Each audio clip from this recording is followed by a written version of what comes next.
Welcome to the show. This is Vote Your Conscience with Kevin Stola. I'm having a guest on today. He's actually our first guest here, and episode 40, it just so happens. His name is Tom Joseph.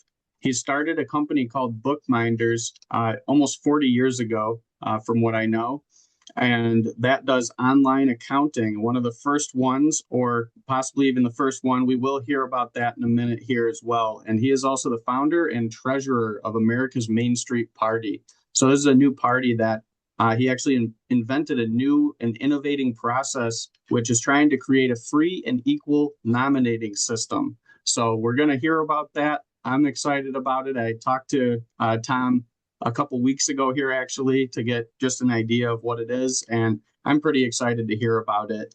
So let's get started. How you doing today, Tom? Kevin, I'm doing great. I really appreciate you having me on your podcast and giving oxygen to this idea. Yeah, great. I'm very excited to have you. So just to start out, if you want to tell us, a little bit about how you got started, even, with Bookminders and, what you've been doing with that. Yeah, I mean, there's parallels there. I mean, Bookminders is an accident. I'm not an accountant. I'm a systems engineer. I was working in factory automation, just trying to help my dad out with an accounting problem back in the mid 80s. And my sister stepped in.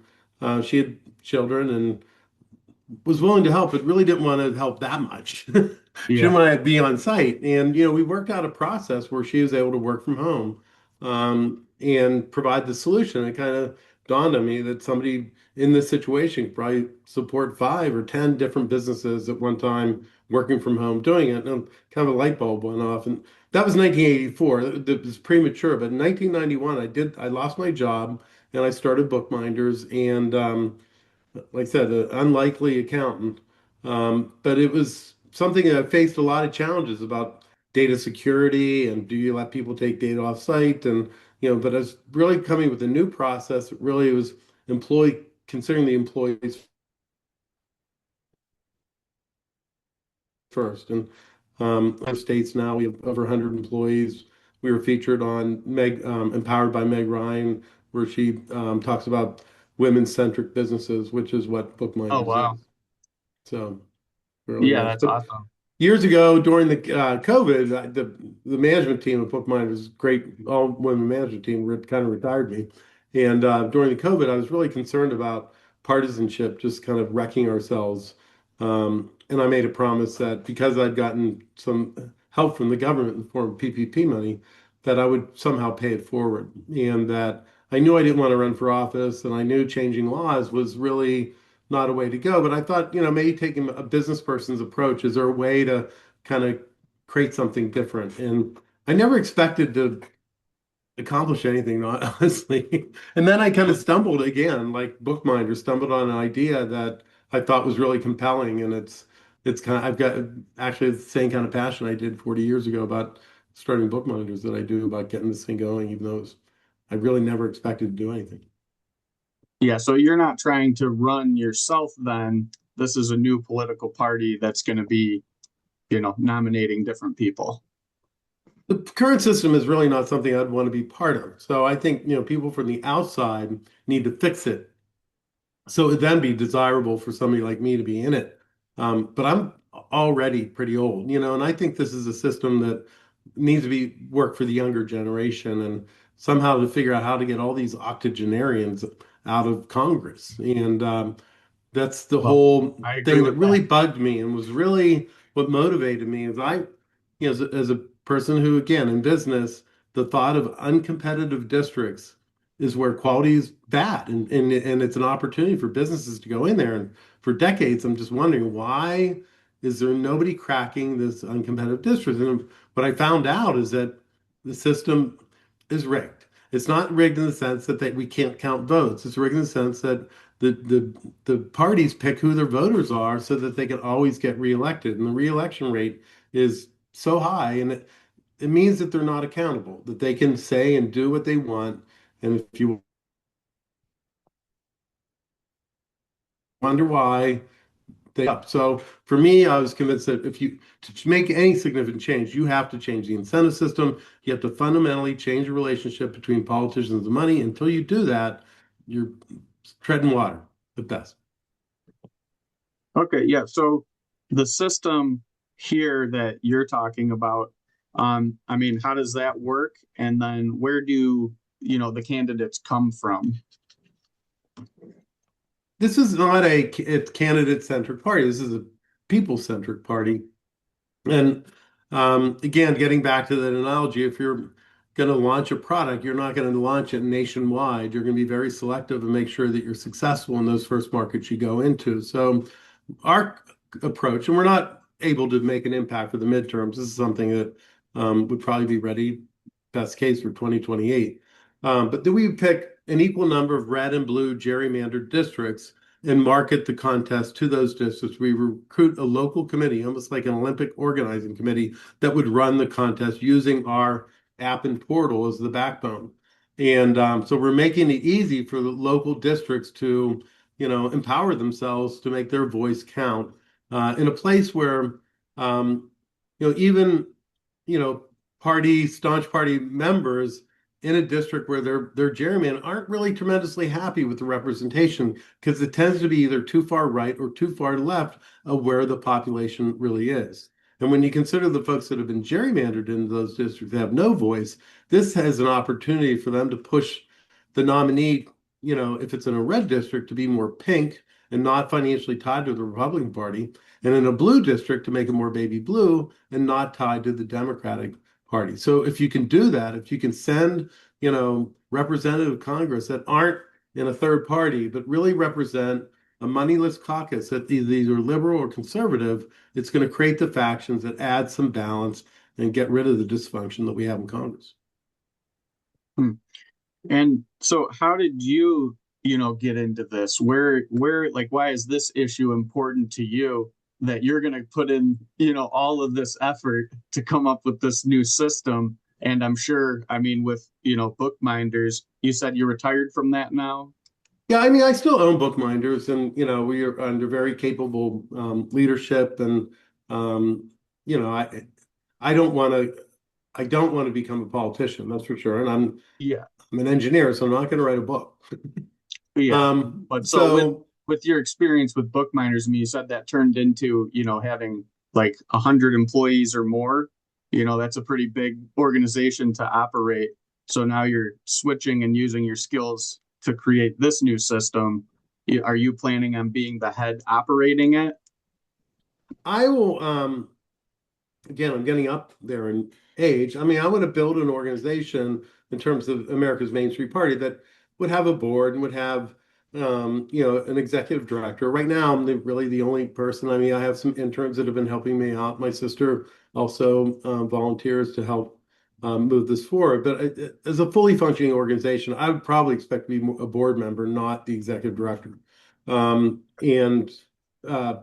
there are other entities that are part of this that really create a system of what I think checks and balances, meaning that the local committee ultimately runs the contest in these districts, that the candidates, have to, in exchange to getting basically prize money, a super PAC will be basically saying, you win the contest, we're going to back who the constituents of this district pick in the general election. So right now, I'm out recruiting folks that I believe have a lot of money that are in the middle that, are scared that the system is falling apart and they want to see election reform, and they're frustrated because, there's been a lot of election reform efforts, but they're spending tons of money not getting anywhere. And in one state where they've made progress, Alaska, they're actually considering undoing the ranked choice vote um, system that they approved. So um, democracy is falling apart faster than election reform is happening. This is a way to create a market force, in these gerrymandered districts without any new laws. And when you think about it, versus a Senate or presidential run, trying to win a House district is a pretty low bar. I mean, it's like $5 million in a general election campaign. So there are people who, with a lot of money, put way more money than that into elections. That if you could say, hey, let's pick off 10 blue and 10 red, you're definitely having an impact on Congress and the way it functions immediately. And to me, that Oh, seems like the certainly. lowest bar for us to impact change. So that's your goal for 2026 or for No, is no, it 2028. I mean, right now 2020? we Okay. just the demo that we have is really just to show you, but it was built for $15,000. It is not, ready for prime time. It basically has, it shows two districts. One's PA1, which is Bucks County. One is PA2, which is Philadelphia.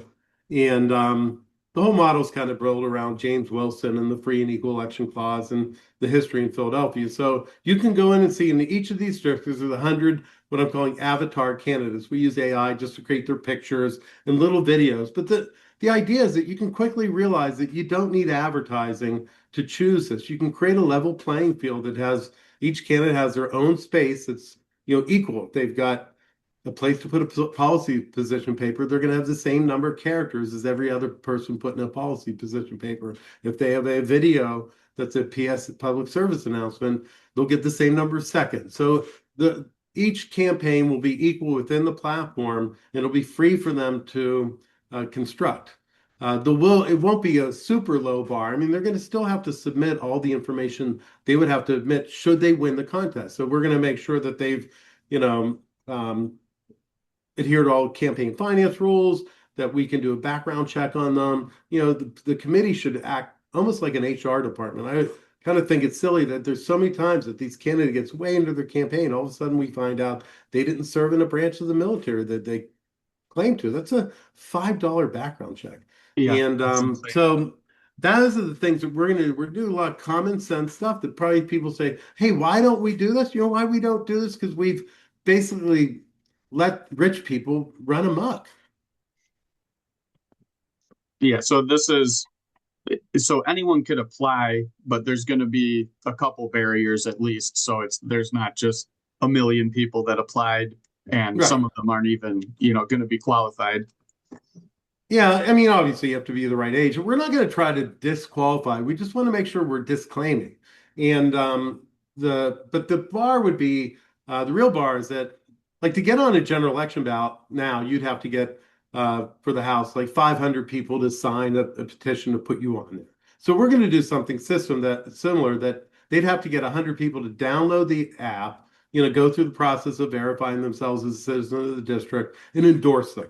And so it does two things. It creates a bar that, not just anybody's going to be able to do. Somebody who has at least 100 friends and family that would, vouch for that person. But say we get 100 people in a district that run for this contest, and they get 100 people. We get 10,000 people on the platform before the contest even starts. And now they're trying to make the top 20. So that first week or two, they're out, promoting themselves in social media, getting people to check out that. And for that, I think we'll see a lot more downloads. So maybe the first round, there might be 20 or 30,000 people weighing in on who's the top 20. Then we do go another week, another round. I mean, it sounds like a TV show, but let's learn from what works in society and leverage it and, create a better system. Frankly, it's a way better reality show than the one we have now where these guys just lie.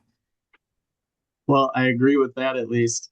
And it sounds like it's self-promoting, so that, because it's like, how do you get people to buy into the system? If the candidates are promoting it themselves, that does seem like that could help it grow, very quickly too. Plus, it's Especially because compelling. third I mean, we're parties used have to, got like no traction for decades and decades. And then even when they did, getting into like the regular general debates and stuff, they raised the bar, back in like 1992 when they did get the one third party guy on there to on the debate stage, and then they raised it from like 5% to 15% because the Republican National Convention and the Democrat National Convention, they're the ones who make the rules on those national debates even. So getting another party that starts promoting itself, actually, I mean, that I'm and interested in it. starting small with the house and making sure that the person, I think our contest is designed now is 5 rounds. You go from an open field to a top 20 to a top 10 to a top 4, and then we're going to have like a little town hall, so there'll be new content at that point. Go from a 4 to 2, have a debate, and then a final. So at that point, I think it feels earned. And now the person who won looks like a winner, and they're going to go up against an incumbent who probably coasted through their primary. So now I think it's a very different stage when, somebody's won like they're conference tournament to qualify for the NCAA, whatever, they're legitimate. And, I think that that's going to be the same thing here is that instead of this person coming into a general election where they haven't won anything and they're an independent candidate, trying to convince voters that they should vote for him is a tough thing. Hey, the voters already voted for this person. They chose him for the nominee. This is so unique. I mean, they've never really had a hand in picking who their nominee is. Party insiders or the governor or somebody saying this is who you ought to vote for. Why should we care who they say? It's the system is designed that we're supposed to pick our representatives. Yeah, I mean, it definitely seems like they just put people in front of you, and then those are your two options, and that's been it. I mean, every ballot I look at, there is always, a couple extra parties or whatever on the ballot, but they get together, they make up 1 to maybe 2%, and they really don't have much of an impact at all. And the Yeah, I other mean parties just kind of steamroll them. you referred to this as a political party. I mean, it is technically a political party, but it's really a software company. To do this legally, I had to insert it inside a political party so that at some point when we qualify, then our nominees can automatically go on the general election ballot. At this point, our nominees will have to go through a process of getting signatures to get them on the ballot as an independent candidate. So in the initial rounds of this, they will not have this brand on it, but I don't think it'll matter. I think people realize, because we're going to market to just a district of like 700,000 people, that this is their candidate, and I think they're going to have a leg up. I think that it's going to be very striking that they're going to say, "Hey, we feel like just like you buy the records of the people that win American Idol, the population buys into that person being a better candidate, a qualified candidate." And right now, there's not a system to really elevate an independent candidate where they look like a winner. Yeah, so right now you're going after House districts. So, I mean, that's the test, that's the starting point here for 2028. What's like the end goal of this? I mean, are you trying to get it to expand or you want to see what happens first? Of No, course, there's a but specific plan. I mean, 2028, okay. my goal would be to 20 red, 20 blue districts, and basically disrupt the House, have enough success that the Speaker of the House has to be selected in the main chamber, that neither party has enough of a quorum to do pick the Speaker out. And I think that's a moderating influence. I think it'd be a game changer. 2030, I would expand to more House districts and start looking at probably small states in the Senate where we could do the same. And then in 2032, if we have enough traction, we could have a nationwide nominating process for the President of the United States that involves everybody weighing at the same time and whittling the field at the same time. This system we have for nominating presidents is the worst thing. And the fact that we haven't been creative enough to come up with something better, I mean, shame on us. Yeah, I mean the way I see it, I mean this podcast is called Vote Your Conscience, So I'm for third parties, but it's not only that I promote on the podcast, like even all the people that are on the Democrat stage debates or the Republican stage debates, once they get picked, the other people are just gone. It goes down to two people. I even promote, hey, if you liked that person over the other one, why not vote for them? Why is their campaign just gone now? That's just that goes down to the two people, and it's like we have 340 million people. We could have more than that, to choose from. Let's get some actual people we want. But because it's a system that's geared around money, and the money is concentrated in two organizations, and we really don't have choice. That our vote isn't stolen on election day. Our vote is stolen when party whips threaten to withhold re-election from our representatives for them to vote the way the political elite want them to vote. And we have very little voice in our government. And this is, to me, the only way we can do it. I mean, it's definitely an innovative way that I've heard, and I've only known about this for a few weeks at this point. Um, so I am wondering, what your political background is, what got you into this, and or have you always been interested, in politics, but busy building your business or something? Yeah, I think the younger generation is way more in tune with what's going on politically than I was historically. In the 80s, I was very consumed with, I was working for a different startup company. And what happened was in Pennsylvania, there's a rule if you miss 3 elections, they automatically took you off the rolls. And what happened? I lost my job in 1991, and that was when the Perot campaign was coming. So I had a lot of time in my hands to watch the conventions, follow Perot, and really was invested. And on election day, I went to vote, and they were like, "Hey, you can't vote. You're not enrolled." And I was like, "Oh, you got to be kidding Yeah. me! I have like 1,000 hours invested following this election." Say, go down to the courthouse. Maybe they'll go to the courthouse. A year, rock the vote. There was like 1,000 students that were misregistered. But I was furious, and I was really torn between like even who to vote for, whether pro rather. And at that point, I was Republican, so it was going to be Pro or Bush, and I Yeah. ultimately didn't vote. And but I thought that Perot was really onto something.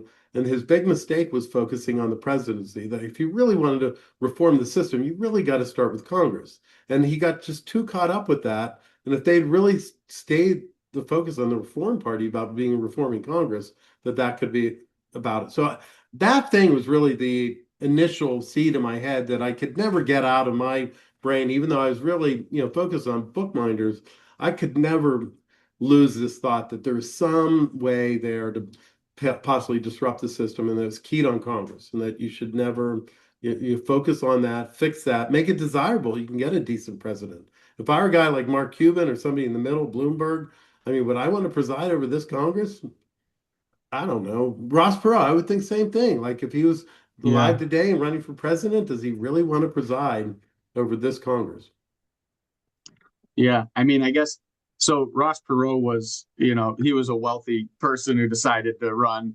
And I mean, I guess they're used to being at the top, like Donald Trump wasn't going to run for some House district or something and try and build not that he's even young enough to start a career like that, but, he was going to go straight for the top. It's that But personality, I feel like. but President Perot's message was about fixing Congress. He made fun of Congress, Yeah.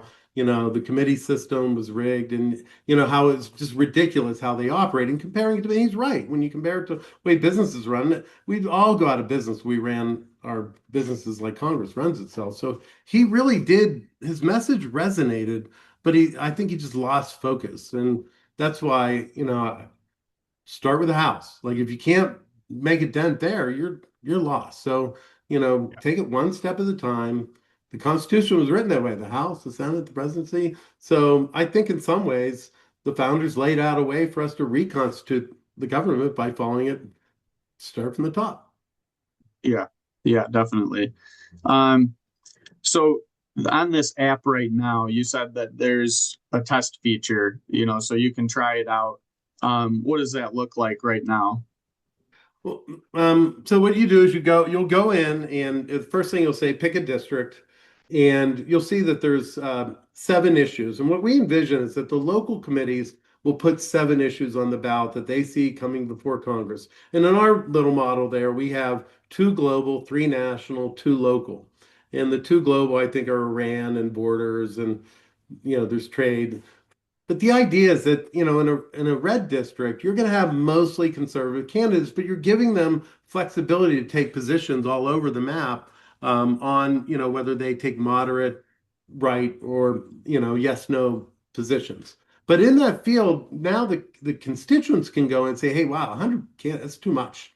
But if I could say these 3 or 4 issues mean a lot to me, and if I could find 15 or 20 people to approval vote to the next round, hey, I'd be thrilled if 3 or 4 of them got through. So that's the concept, is use approval voting, means you can vote for as many people that you approve of to move on to the next round. And it's a way to eliminate, reduce a large field down to a top 20. So at that point, maybe you say, oh, okay, I've got 5 people left. I'll go look at them. But you can go to there's a thing called the For You page, and it works like what you're used to seeing. I mean, I had college kids design this, so it's going to look like a dating app.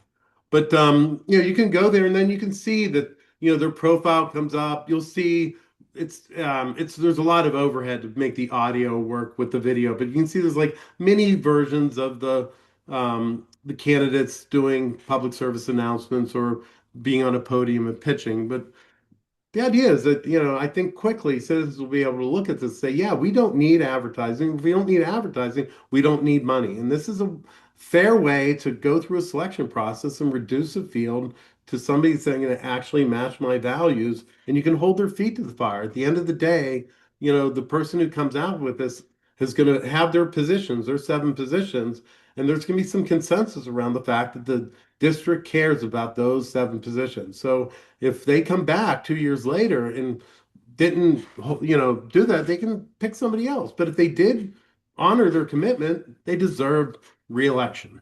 They'll still have to earn it, but they at least can say they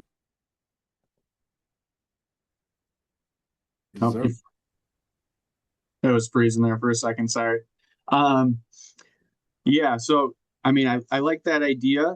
So the nominating process will be, moneyless, but the party. So whoever wins, are they going to get funds from the party From or the super PAC.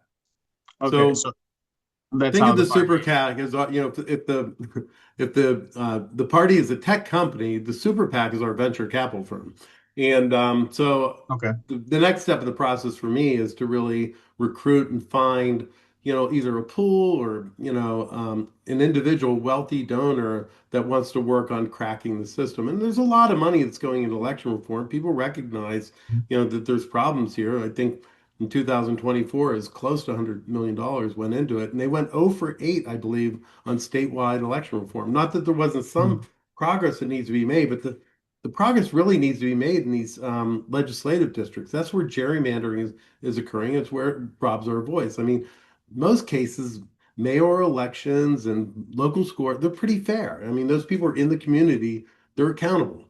But in these federal elections, they're not as close to community. It's really harder to hold them accountable. And unless we have a system like this, I think it's impossible to hold them accountable.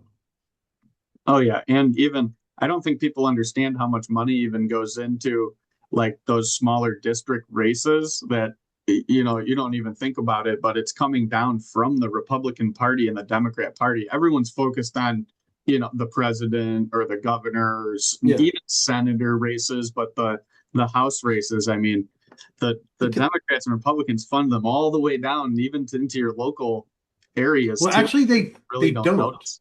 They Really? don't they don't fund the uncompetitive districts. So, I mean, we count on the fact, if Okay. you look, there's a bunch of articles about the Senate races where the Democrats are dropping out and they're letting the independents run against the incumbent, either it's mostly conservative states like South Dakota, Montana.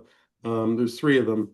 Um, that approach, that they don't want to waste money in these districts. And from our standpoint, if we're going in gerrymander districts, we're now putting pressure on them to spend money where they typically are not spending money. Hmm. So it's really disruptive to their funding network. They want to pour their money into the swing districts, and those are getting, so it's really like 10% of the races that is getting 80% of the money. They Okay, win yeah, the that makes primary, sense. they can coast in the general election. So that's, um, you know, getting back, it's about $5 million per House district when they're competitive. But we would say that, hey, we're assuming now these gerrymandering competitive. So if we went 40 times 5, that's $200 million. I know it sounds like a lot, but they'll put that much into a Senate race, one Senate race. We're talking about 40 House races or even 20. That's 100 million. That's still very small on the scale of what people are putting in terms of money into these political races. Yeah, definitely.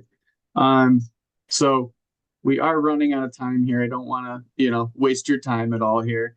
Not at Um, all. but I would like to go into, I mean, some security issues on voting on an app and just, of course, you mentioned rigged elections earlier. Some people think it's literally rigged, meaning that they just choose whoever they want and our voice isn't even heard through voting, which I don't exactly think it's like that. I do think it's more rigged in the media and just who's put in front of you in the first place. Exactly.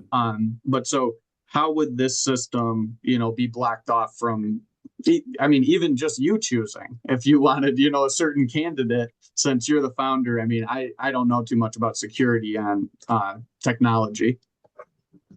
Yeah, I there is a certain amount of trust. I own a bookkeeping service and for 35 years and nobody's accused me of stealing their money. That would be the thing to steal. I'd rather steal that than votes.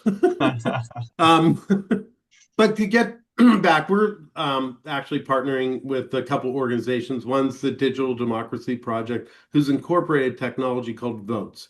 Votes is a secure mobile voting platform. It's actually approved by the US government. It's been used in military applications where folks are on submarines or out in war zones where they can't submit a physical ballot. It uses blockchain technology, encryption. They figure out ways to audit it. So there's multiple states that accept votes for military members. Votes has also been accepted by all the cities in the province of Ontario for their elections, for all, voting those elections. So, and what people don't realize is that there's three different secure mobile voting platforms that are being implemented worldwide and across the state. Not very, it's again, the parties are really not doing the best to increase democracy by having more people participate. But there are places in the world where this is happening, it's working, that people trust it.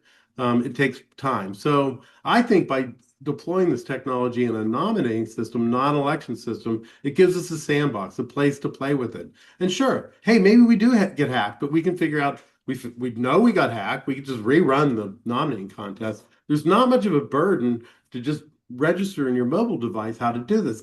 Making people to get in their cars and go to a poll and go through that whole process, that's a hassle. So, I think this is just how do we get to the next stage where we can get more participation and make it more secure?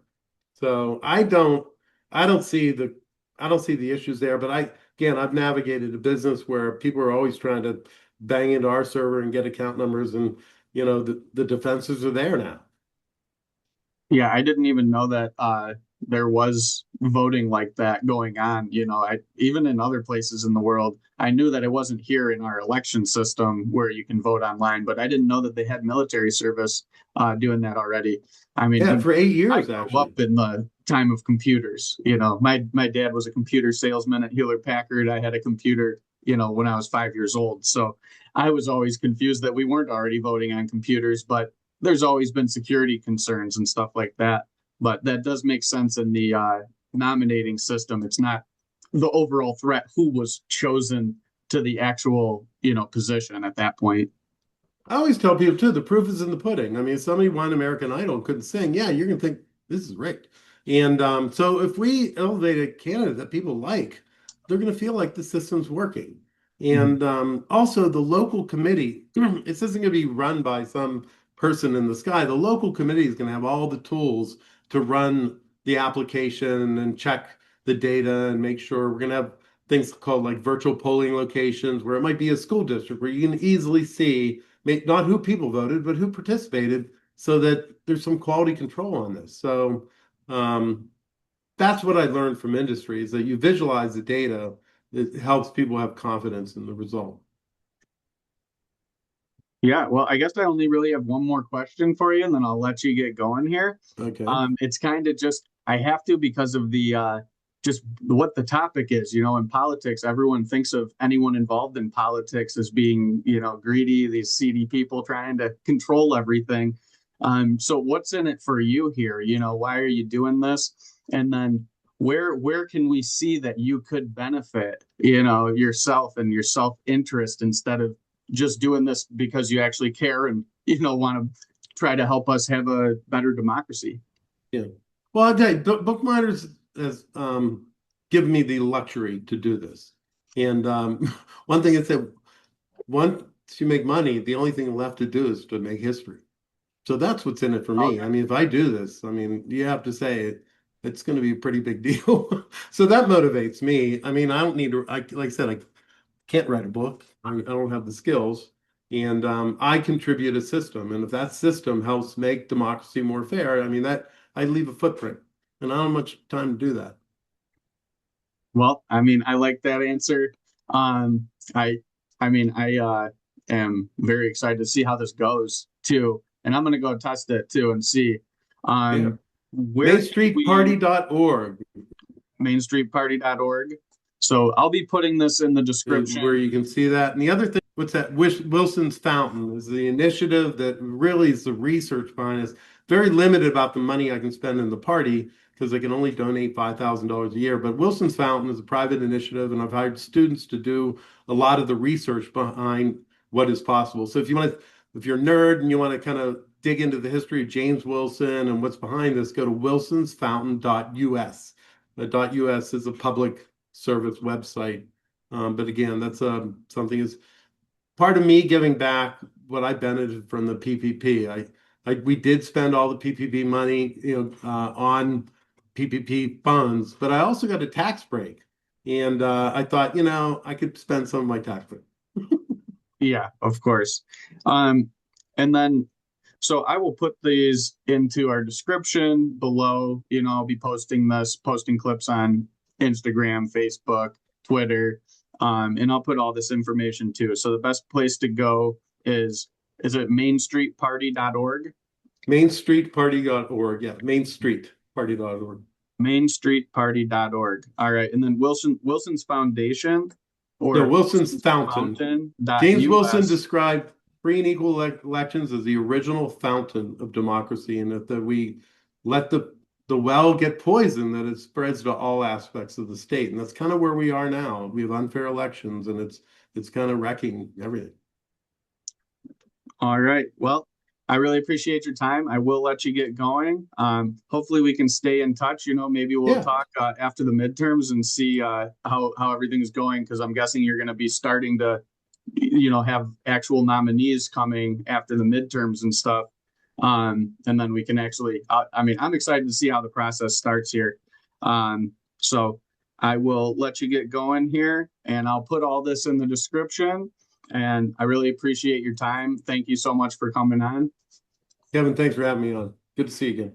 Yep, you as well. Have a great one, Tom. Well, I hope you all enjoyed this conversation between me and Tom Joseph. If you'd like some more information about the new party, America's Main Street Party, and how to help them, or look into how the app works and test it for yourself, or look into their funding site as well, I will put all that information that we discussed in the description below. What did you think about the episode? I would love to hear. How did you think our conversation went? Were there any questions that you thought that I really needed to ask him? I hope I can have him on again, like I said, after the midterms. And I would love to know what your questions are, so we could get into that a little bit later as well. I'm excited to see how that plays out. Like I said before, we haven't had a third party that's had any chance, in decades. And, what do you think? Do you think that this could be a game changer for that? Tom was saying we would only be starting this just for congressional House seats in the beginning, but by 2032, maybe expanding it to even the presidency. So, that's pretty quick order. It seems like a long time away, but, the time does go on, and we need something massive to happen. So, do you think that there's any potential in this? I think that our country is in a need for a huge change. I'll be here to be promoting that change. Main purpose of this podcast, getting some third parties that are viable. And in my opinion, it's not just about what I want, it's about what the people want. And I don't think we've been getting that. So I'm here to promote any third party that has a viable chance against the establishment. I thought this was very interesting. Just let me know what you think. How do you think I did? What do you think about Tom and his new nomination system that he has here? So like I said, I'll put that information below so that you can take a look for yourself. He has a petition out there. Sign that if you think it's right. Thanks for listening to our conversation. I can't wait to hear your thoughts in the comments. Remember, when you spend your dollars, when you're making big life choices, or when you're at the polls, to always vote your conscience.